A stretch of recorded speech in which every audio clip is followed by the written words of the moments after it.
This is the Civil Fleet, the podcast focused on the activist-led refugee rescue and support missions across Fortress Europe, with me, Ben Coles. In this episode, we are going to speak with Patrick, a search and rescue worker on SOS Mediterranee ship, the Ocean Viking. Patrick is going to tell us about the Libyan Coastguard's attack on the Ocean Viking in August this year. He tells us how the EU-funded Libyan Coastguards circled the ship and peppered it with bullets at chest and head height. At the time, there were about 80 rescued people on the ship, including unaccompanied children and the crew. Fortunately, no one was hurt. Despite this attack on a European-flagged vessel, the EU has said that it's going to continue to fund and work with the Libyan Coastguards, which is crazy. I spoke with Patrick in September, and since we had this interview, the Libyan Coast Guard has also attacked other rescue ships in the central Mediterranean, but none have been quite as bad as this attack that we're talking about in this episode. Patrick and I also talk quite a lot about the Global Submerged Flotilla, which we have written about on the Civil Fleet blog. More about that in a second. And since this interview, that mission is over. They were stopped by the Israeli government. They were kidnapped. They were stopped from delivering aid into Palestine, into Gaza. And I think they were treated pretty poorly and have all been deported, I think, now. We should hopefully have an episode about that in the coming weeks too, so stay tuned. All right, before we get into today's episode, I'd like to remind you that the Civil Fleet is not just a podcast, it's also a news blog with investigative stories and news reports and all sorts. So if you go to civilfleet.com, you will find it there. You can find our updates on the Global Submerged Flotilla there too. If you like what the Civil Fleet is doing, you can support us by sharing us around on social media, giving us ratings on podcast apps and stuff like that. You can also donate to us. You can give us the price of a coffee, the price of a beer or something like that. Make a small donation, a micro donation at ko-fi.com/civilfleet. And if you sign up there, you can make a one-off donation or a monthly donation, and you'll get access to a bonus episode that we have on there too. Go to ko-fi.com/civilfleet. That's ko-fi.com/civilfleet if you're interested in that. And one final thing before we get on with the episode, if you're in Manchester on November the 8th, come along to the Anarchist Book Fair and you can see me. I'm going to be there along with lots of book publishers. I think there's some other campaign groups and stuff. Check the show notes for more on that. But yeah, come and see me. I might have some t-shirts for sale, I'll have some stickers, and I'll have all kinds of stuff. So yeah, come along, say hi. All right, enough from me. Let's get on with the show. Patrick, shall we get started? Are you ready? Yes. Yeah, I'm ready. All right, Patrick, thank you very, very much for coming on the Civil Fleet podcast. Thanks. And so, Patrick, you have been on board the SOS Mediterranee, on the Ocean Viking, SOS Mediterranee ship that was shot by the Libyan Coastguard, which is crazy. This all happened right before I went on holiday, so I missed it all. I would have been in touch much sooner had I not been on holiday. But yes, so we're going to talk about that. But I like to start every episode by knowing a bit about the person I'm speaking to. So can you tell us a bit about yourself, Patrick, and how you ended up being on that ship? Sure. I mean, I first started working in kind of migration-related emergency response in Lesbos in 2017. Originally on the land, responding to boats arriving on the coastline there and carrying out spotting shifts as well. So look out for the boats crossing between Turkey and Lesbos. And eventually worked onto one of the rescue boats there, Mokara, which was run by Refugee Rescue. And, yes. And from there, I stayed until 2019, the end of 2019. And then I took a break and I began working in the Central Mediterranean in 2021, originally with CI4 and then with the Sea-Watch 3. and then Ocean Viking and Humanity 1 as well. But now I work full-time with SOS Med aboard the Ocean Viking. Oh, that's great. You got lots of experience then with all the different groups. I'll have links for everyone listening. I have links for all those organisations you spoke about. I think I've interviewed almost all of them. People from almost all of those organisations. Oh, that's great. And so, what do you do on the? What do you do for the SOS Med then? What's your role there? So I work as part of the SAR team, which means I generally have different roles, but always am working on the ribs. So I've been a rib driver previously, and also rib crew and a rib lead as well. So being in charge of one of the individual ribs. Ocean Viking has 3 ribs, so each rib has a leader, and then we're all working under one person who's called the STL, which is Search and Rescue Team Leader. I see, yeah. And so just for anyone who doesn't know, a rib is a rigid-hulled inflatable boat, I think, right? It's a boat, not the bone in your chest. Yeah, and so like you have the big, when there's a rescue, I think you go out with those, right? You pick people up and bring them back into the Ocean Viking. That's the theory anyway. Exactly, yeah. The boats are craned from the mothership into the water. We do the rescue. We take the people on board the ribs and then bring them back to the mothership. Great. And then, can you tell us a bit about SOS Mediterranee? We recently did an interview with Lucille, the press officer from SOS Mediterranee. I think it was episode 70 something. It was episode... Oh, it doesn't matter what episode it was. It was very recently. It was in August. Can you tell us a bit about SOS Mediterranee? And I think it's a European organisation, right? Sure. It has branches in France, Italy, Germany and Switzerland. And it originally started in the Central Med with the rescue vessel Aquarius, and obviously has now moved on to the rescue vessel Ocean Viking. It's a charter vessel, so it has a professional maritime crew, and then the rescue team, the medical team, and the protection team are from SOS Med. And I suppose kind of interestingly for the Central Med, there's not too many organisations that are formed like this, but it's one of the few fully professional organisations. And that's not professional in the sense of we're better than everyone else, but we're fortunate enough to be paid employees on board, which definitely helps with the passing down of experience and lessons learned and things like this. Yeah, it's been going since when did it? Was it like 2017 or something? It started, or before that? I think the organisation was started in 2016, if I'm correct, and I think they became operational towards the end of that year or into 2017. But I'm not quite sure. You'll have to double check that one. Okay, I can double check that one. I can put it in the show notes. But yeah, it's been going quite a while. I remember the Aquarius. And then, the Ocean Viking has been going quite a long time. And is it, at the moment, is the ship's not blocked, is it? Like, that would be just an extra... No. No. I mean, we were held on pretty nonsense quarantine measures because they found TB aboard. I've been on board vessels with TB many times before, and this level of quarantine is never required, and also the level of testing they subjected us to has never been the case before. So, I mean, that to me was a form of political detention. But, yeah, other than that, no official detention of the ship. How did you? This is something I probably should have asked earlier. Actually, how did you end up becoming a rib driver? Was that like? Is it just from the different experiences, or did you like experience growing up on boats or something? Well, I'm from Eastbourne, a town in the southeast coast of England.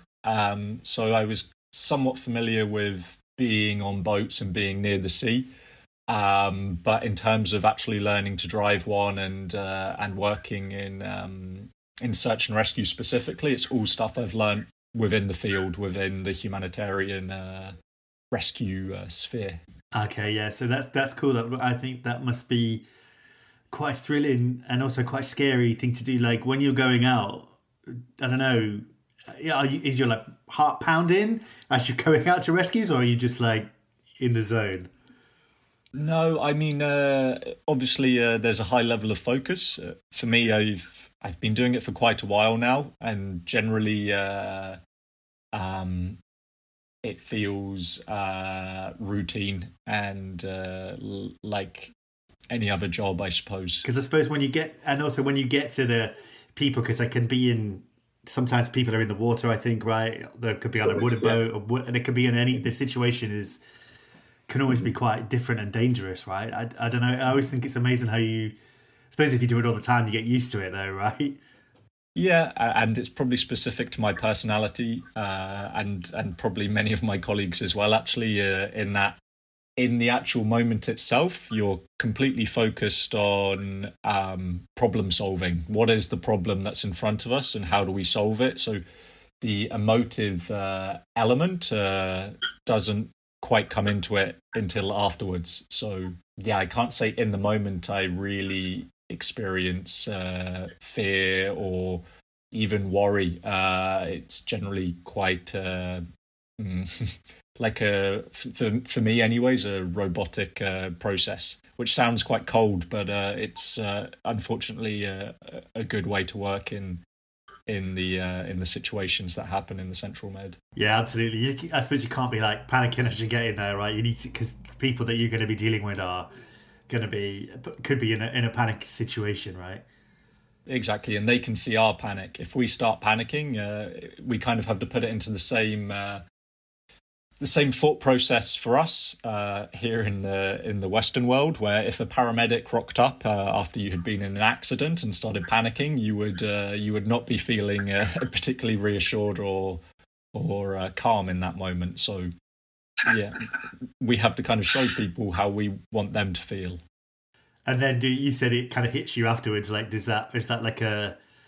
Has there been any times that you can think of where you've been like, God, that was terrible? Like, yeah, unfortunately, quite a few. But yeah, it's the really unfortunate thing of the Central Mediterranean is that these things just happen constantly, all the time, and will continue to.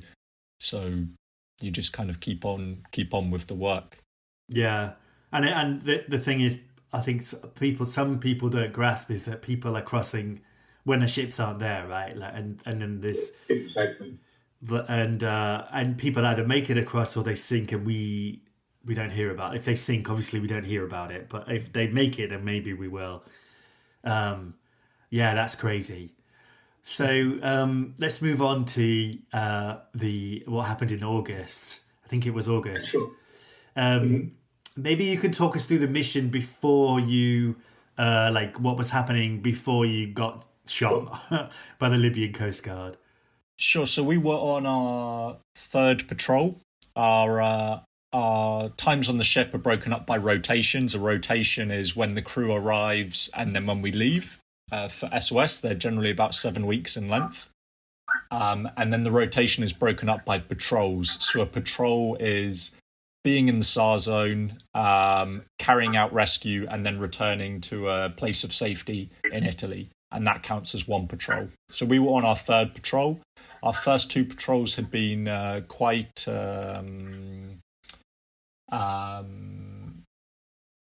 quiet, I would say. We had quite small amounts of people on board as we were bringing them to the distant ports in Italy. And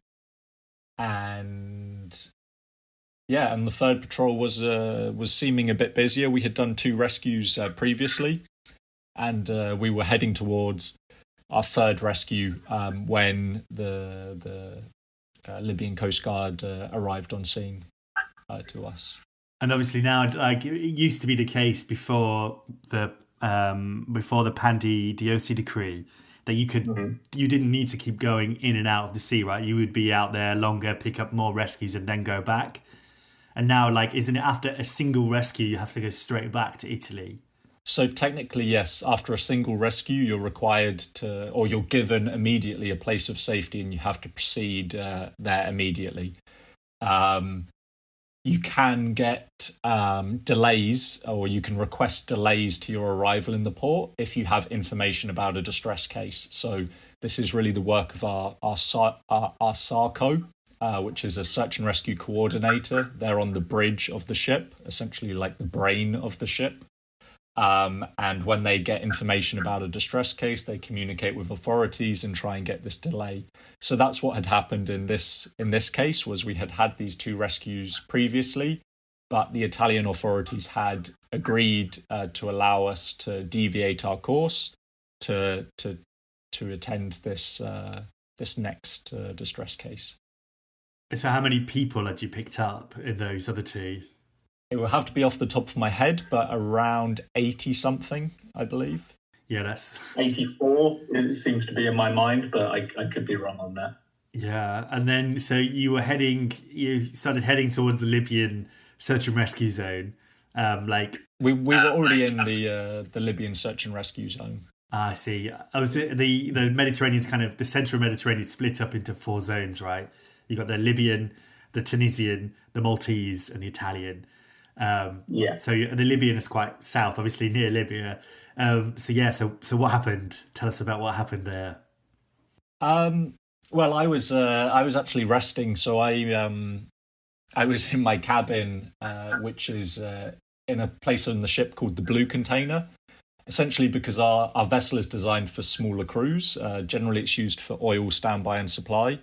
We're obviously a much larger crew for the specific work we do, so we have a shipping container added on the deck of the ship, which allows us to house 4 additional crew.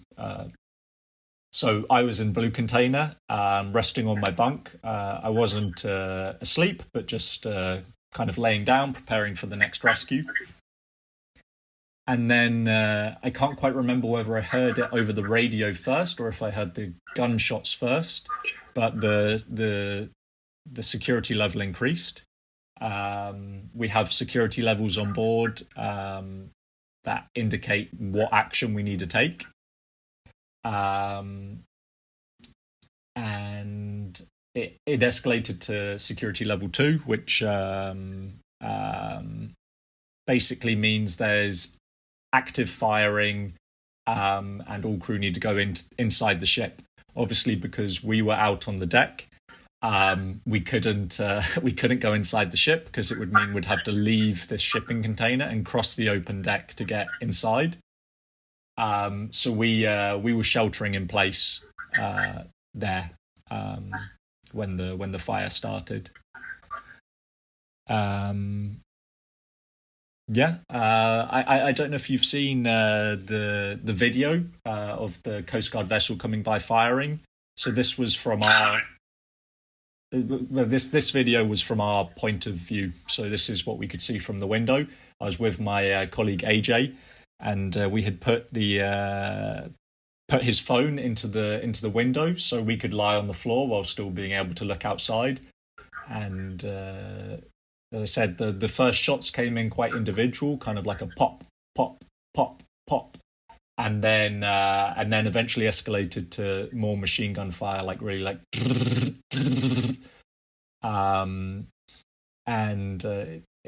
it's kind of an interesting, it's a dark humor type thing. But I remember saying specifically to AJ, like, oh, at least they're not hitting the ship. And then almost immediately after saying that, we could kind of hear the sound of rounds impacting, and then a radio call from the bridge, which sounded very panicked because they were directly under fire and under probably the heaviest fire of the ship, telling us all to get down and escalate to security level 3, which means everyone needs to go to the Citadel, which is a protected area of the ship, where we can lock ourselves in and hide away from attackers. The Libyan Coastguard at this point as well was making very, very close approaches, and also commanding the ship to stop its progress, which gave us a high indication that they were trying to board us. And that's why the Citadel instruction was given. to lock ourselves away. Again, we had the problem of being out on the deck in a more exposed location and not being able to go out to get to the citadel. The bridge informed us that we had to make every effort possible to get to the citadel at that point because they were so afraid of boarding. Unfortunately, one of our colleagues, Tanguy, on the bridge was able to keep a lookout, and he managed to sight the Coast Guard vessel moving to the opposite side of the mothership than we were. And he said, get ready to go. So we got ready, and he said, go now. And that was essentially our moment to run, where we were slightly sheltered from any possible gunfire. And so we ran across the deck and came to the first door we could to get inside. This door was locked, unfortunately, which is part of the kind of anti-piracy, anti-terrorism protocol. We then moved quickly downstairs onto the ship. As we were going onto the main deck of the ship, coming down these stairs to try to get to another door, I just caught the view of the Coast Guard vessel. And this would be the last time I would see it. And then we managed to get inside the ship and get to the citadel. And all the while, this attack was really sustained. It was 20 minutes in length. As I said, the fire was direct. It was hitting the ship. It was hitting our rescue boats. It was hitting the main deck, which is where the people who had previously been rescued were, and it was also a point which crew had to run across to get to the citadel. Our rescue equipment also was hit. Really, it was like a completely 360 attack. The bullets came from everywhere. They circled the ship 3 times, all the while firing at a really, really rapid rate of fire. I counted the bullet holes before I left. I didn't get a chance to finish. There were still many more to count, but I had got to over 100 as I was counting. Jesus. Wow. And this to me as well indicates as well that this wasn't just like a moment of anger of the Coast Guard wherein they have an escalation in their rage and they empty their firearm onto the ship. This would have required them to fire, completely empty their weapons, reload the weapons again, and then continue to fire. And we were also finding in the next days like bullets all over the ship where they had. It's obviously a metal ship, which gives us some degree of protection, but when a bullet hits metal, it flies everywhere. So it was completely unpredictable about where the bullets were going. And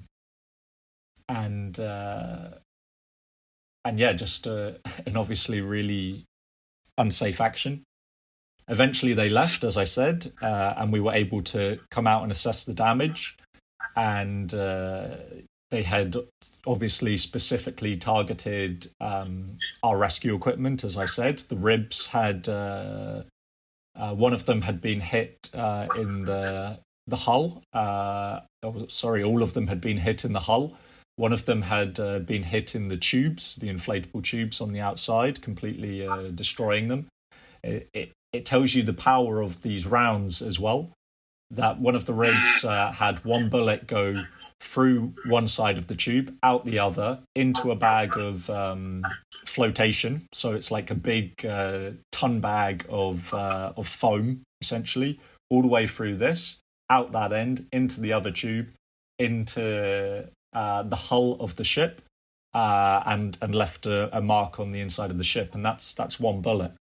Bloody hell. And the same on the bridge as well. Obviously, the bullets go straight through the glass windows, but even these bullets were powerful enough to hit through some of the metal points of the ship, which again indicates that they're using really heavy-duty combat weapons to achieve this level of damage.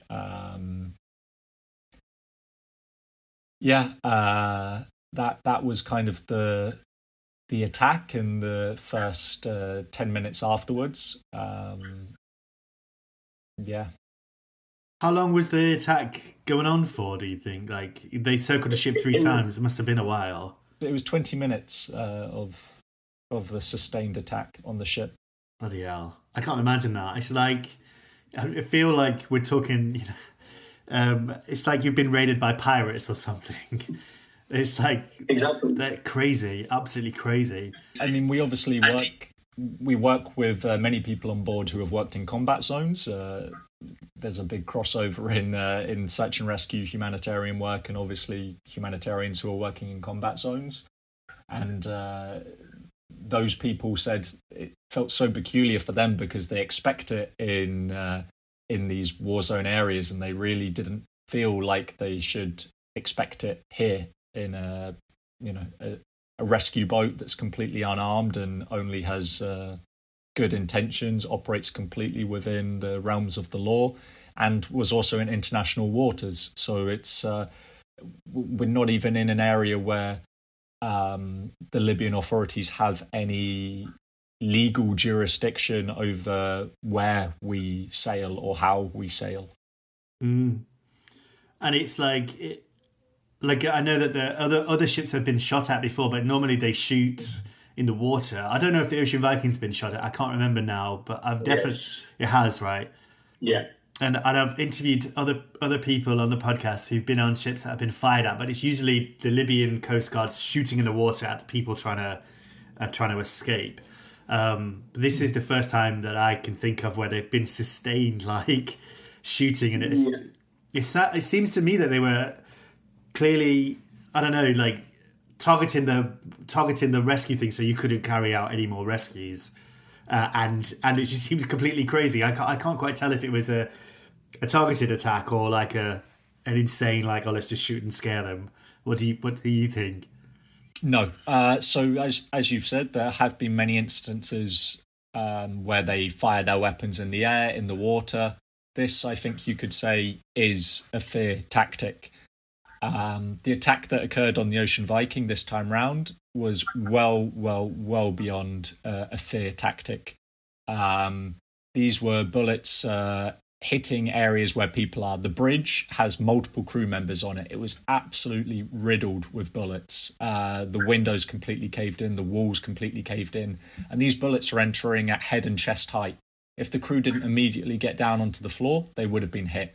I think the Coast Guard had no fear of causing harm to any of the crew members. I think, in my opinion, it was their intention. I think they really wanted to maximise damage to the ship, to the rescue equipment, and to the crew.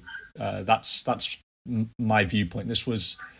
It's hard to explain, and I generally am bad at correctly expressing the level of something, but I can say on this one it was a really, really severe, unprecedented and violent attack, which we are extremely lucky to have walked away from without injury or loss of life. Yeah, that's really frightening. I hadn't realised that the bullets were like coming into the bridge at head and chest high. Like that. That's how people can easily be killed, right? 100%. And as I said, bullets don't necessarily move in a straight linear path, especially once they've made impact with something. They're flying in completely random, unpredictable directions. I think for the Coast Guard to believe that this is merely a fear tactic or a deterrence to NGOs can't be the case here, because as we've seen before, they can deter us in many ways. And it's an interesting thing about this attack as well is that they had ordered us to head north. We had explained our legal right to be there and our intention to attend a distress case for which the Italian authorities had given us the green light to do so. And after this explanation was not received well by them and they told us to continue heading north, we had actually deviated course. So we had begun heading north, we had complied with their orders, and they actually began firing after we had complied with their orders. So again, this wasn't them trying to flex their muscles to make us comply. We had complied. They just attacked anyways. God, that is mad. And so, what was it? Did you all make it to the Citadel then, and then just hunker down in there? Yeah, so nearly all of the crew made it to the Citadel. One crew member remained on deck with the rescued people. It's important, I'm obviously explaining it from my point of view, but we have, at this point in time, 80-something people on board the ship who are also in a very exposed area and under fire. They had been locked away into one of the containers, one of the shelters that we have for rescued people on board. So with the doors sealed, and all of them, of course, were lying on the deck as well. One person who had received medication for seasickness, quite a strong medication, which is known for completely knocking people out,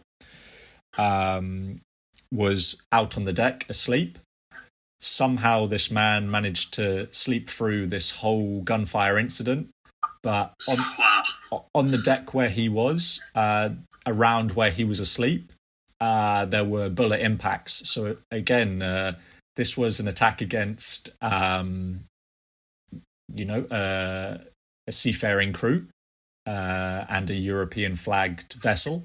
But it's also an attack on people who are fleeing war and conflict. Most of the people on board were from Sudan. Unfortunately, they were very familiar with being under fire, and were actually more afraid of being taken back to Libya than the bullets that were impacting the ship at that time. So, yeah, that's where everyone was. The bridge obviously has to remain with personnel as well. So the cultural mediator on board was up there, as was the SARCO, the head of mission essentially, and the captain, one of the officers. So they remained under fire for this whole time, trying to communicate with the Coast Guard vessel. Obviously, our cultural mediator is able to speak to them in Arabic. They responded by insulting him and continuing to fire. There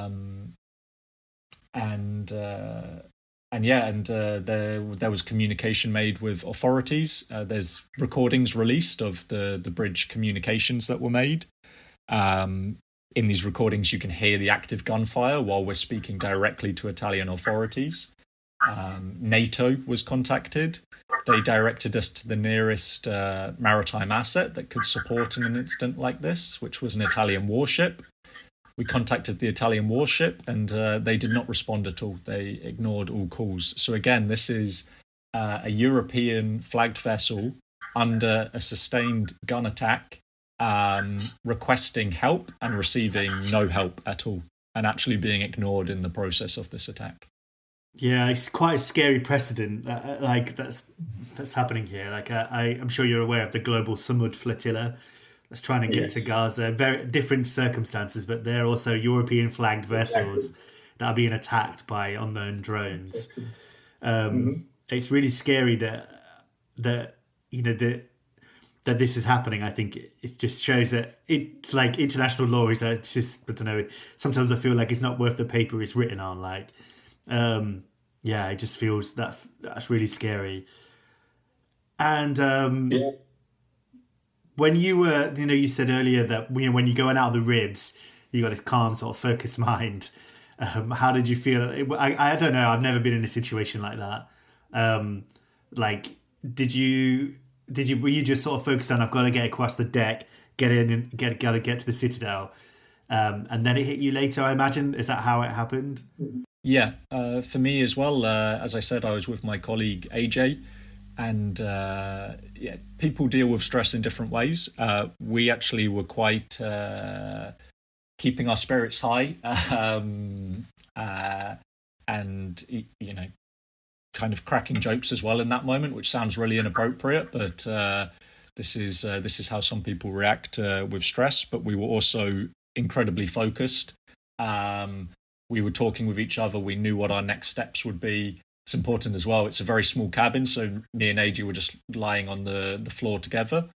And we worked very well and focused as a team to open the door, get across the deck and get inside. So definitely in the moment, myself, I was just focused about what was needed to be done. The same as in a rescue, but it was afterwards that I realised the severity of the attack. And I think for me, the kind of realisation moments were the rib I'm assigned to was the worst damaged of the three, and this was a really horrible moment. We had obviously the realization that we're all safe and alive, and then to see this rib just really completely destroyed in such a violent way as well, and it's a rib I've become really familiar with. I've worked on it for a number of years, and I've seen it do incredible things. It's saved thousands of lives essentially, and to see it completely debilitated and removing its purpose from it, its purpose to rescue people, was very symbolic in this attack, I think. And it was a tricky timing for me personally as well, because the distress case we were heading to would have been my 100th rescue in the central Mediterranean. And I think to have like a milestone like that removed in this manner, it's all things that are individual to me, but are symbolic of such a wider stopping of rescue in the central Med. Yeah, and also like it's crazy that it's amazing that you've done 99 rescues. And I hope you do your 100th rescue, but at the same time, like, I don't want you to do a 100th rescue. You shouldn't be there. Like, there should be no need for you guys to be there. Yeah. What a crazy time to be alive. Yes. And I feel like I've got hundreds of questions trying to get out of my mouth at once. So let's try and pick one.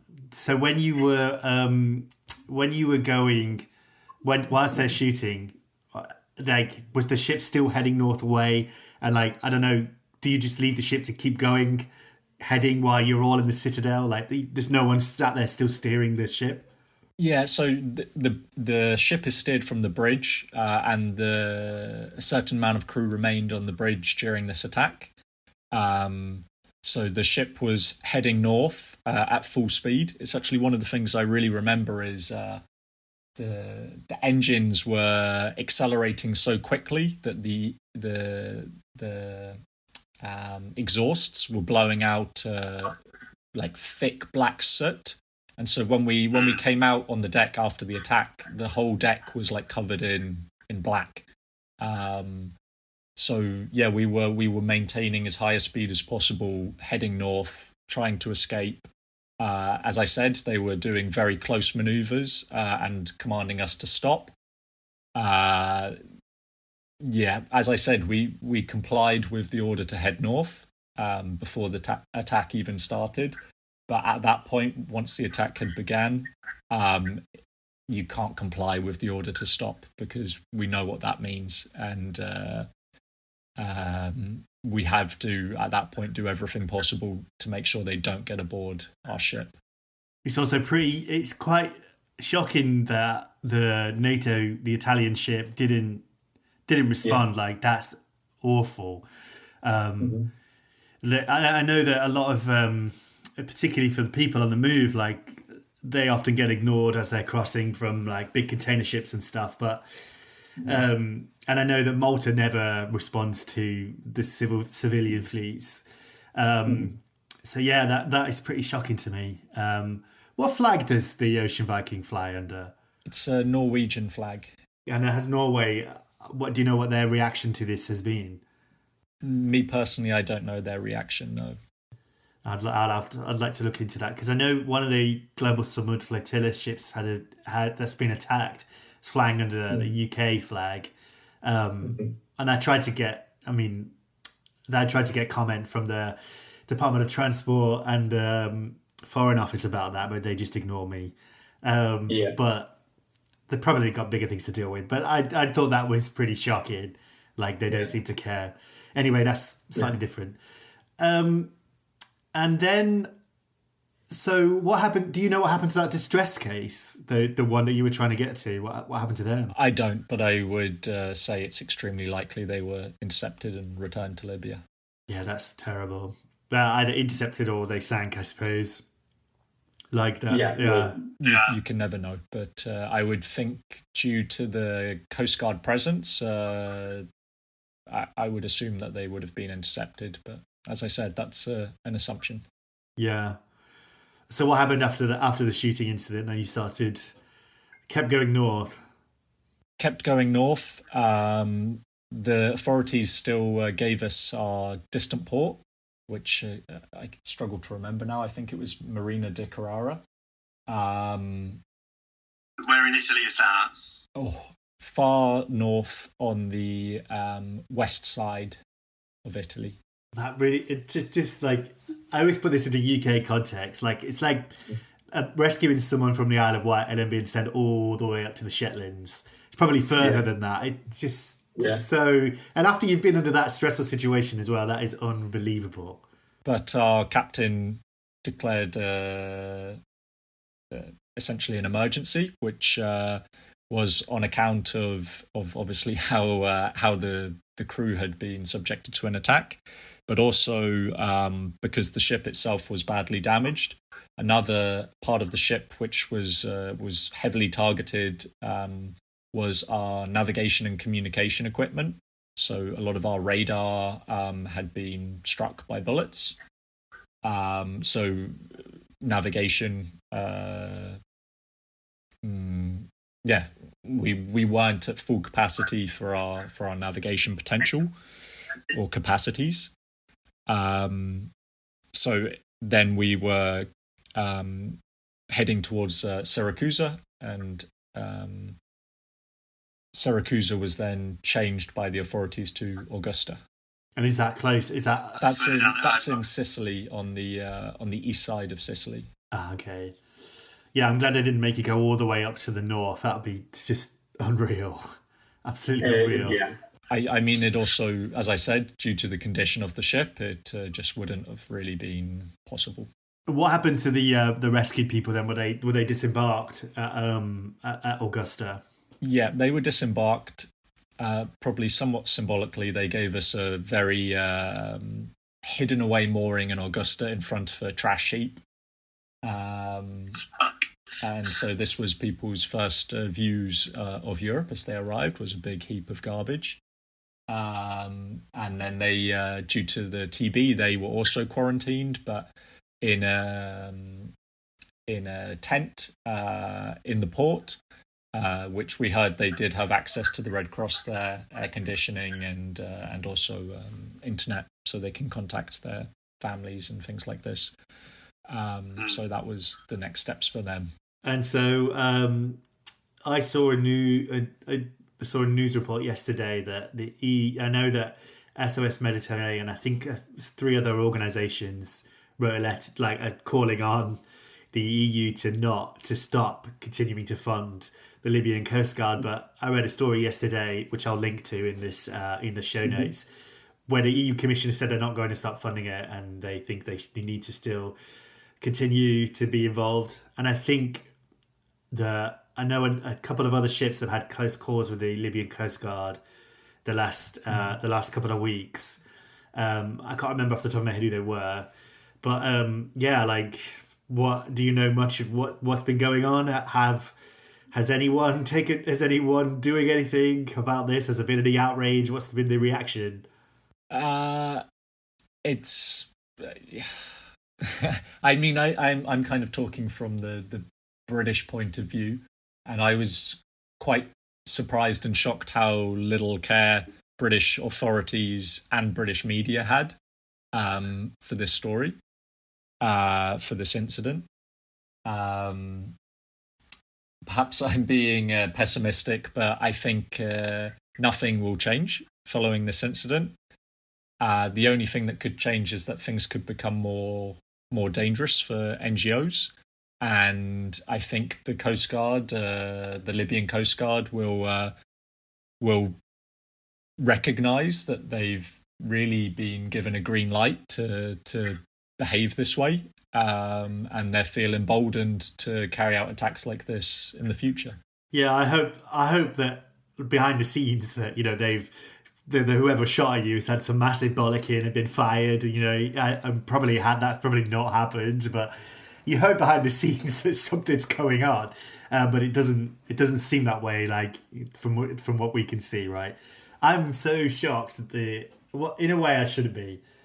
But I'm really shocked that, it's a European flagship with European people on it, not just, people who've been rescued who normally always get ignored. That the EU doesn't take a bigger stance against it. I know I shouldn't be surprised, but it does shock me. Yeah. I mean, it's. I think we obviously have always on board the rescue vessels talked about the possibility of attacks like this, and it was a fortunate thing for Ocean Viking in that we had all of these protocols in place, which actually, when they needed to be used, worked quite well. But I think